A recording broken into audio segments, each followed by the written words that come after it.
I read a great comment by Jonas. Thank you for making the comment, my friend. Is it the case that Rh negative people are not lie detectors? You see, this has been said for a very long time and very often by me, that Rh negative people are living lie detectors, that we simply can tell when somebody's lying, that we simply have the antenna. And what Jonas said basically was that the tendency is to not be likely to accept what is given to us as a given. So being, you know what, I'm gonna post this, maybe that exact comment later. I want to say something that I have been thinking for a very, very long time. Not just thinking, but it has been my strongest observation in all of this. And for example, I remember years ago, Bill Cooper on his radio show, he called Alex Jones a shill. And he said, why do you guys believe that shill, Alex Jones? You know he's a shill. You still listen to him. Why do you listen to him? I need you guys just to call me and explain it to me, because you're supporting somebody, and where you show your presence, it shows support. The same that I say always, if you are Rh negative and you are in a Facebook group that constantly talks about aliens and misrepresents Rh negatives, you are guilty of showing support by being a member. Even that one person membership does make a difference. I believe that everything we give energy to makes a huge difference. So your presence, even if for a split second, not a split second, but a few seconds during the day, you read something that's complete nonsense, it'll sidetrack you, because you allow garbage to enter your mind. When that happens, your intuition will suffer. I've talked about medication before. Medication, well, let me get back to this person, this one person who called Bill Cooper. And he said, you know what, I feel all alone. I see things the way none of my friends see them. I examine things. I listen to you, Bill Cooper, because it's like you're my brother, like my friend, like my family now. Because we relate to each other, or I relate to you, but I don't have people like that in my life. You see, that's the thing, that through the media, there are boxes everywhere, and the mediator, the middleman, is always the media. So it's very hard for people to unite. It's always very easy for anything to, and by the way, I'm hugely disappointed in Rh negative people, there's no doubt. But what Jonas said, well, the guy said, what Jonas said was that, the guy said basically, not Jonas, the caller back then, he said, I feel all alone, and when I hear Alex, when you're not on, I'm going to listen to Alex Jones or some other people, even though I know they control opposition or shills or whatever he considered those people to be. It's not something I'm going to get into right now.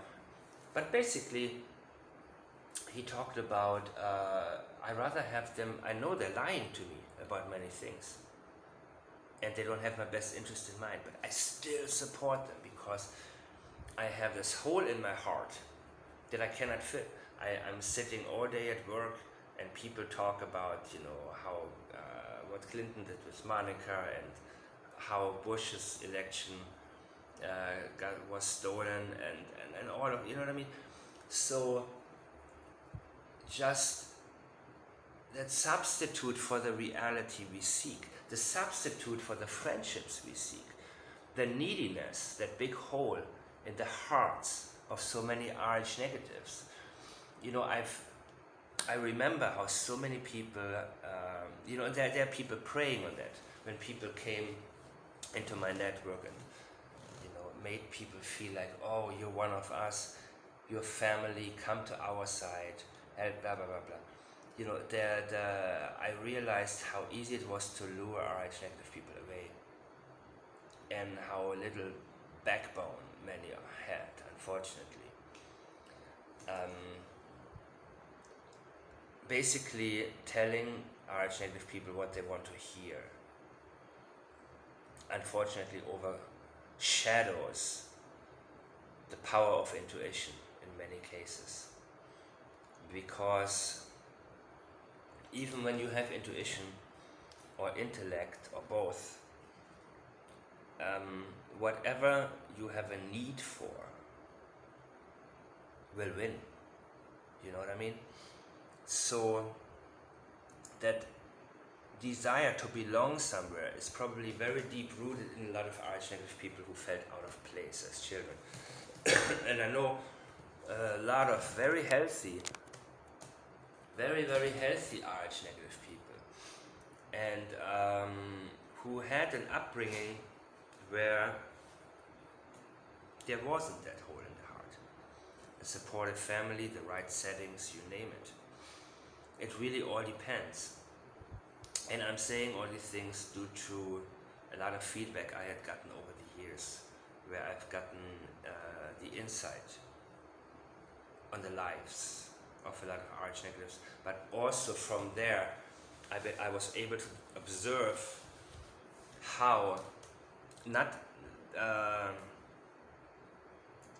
intentionally, but you can't help it because it's all around you.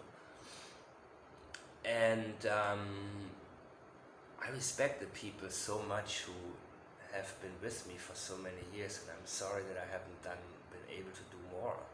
That's all I can say. It's probably the most honest statement I'll ever make. But still, there is no excuse to, I believe, go against your intuition. At least if you do, you don't have a right to pollute people who follow their intuition and make sacrifices to follow it and take risks. Because you can't assume that life will continue the way it was in your childhood. You know what I mean? Now you're an adult. Now you have choices that you can make. And yes, that's what Jonas basically said. RH negative people make very, very bad. Many RH negative people make a lot of very terrible choices, and choices are more. I believe actually that we are both thinking the same thing, but due to different types of experiences and observations, due to having observed from very, very different angles,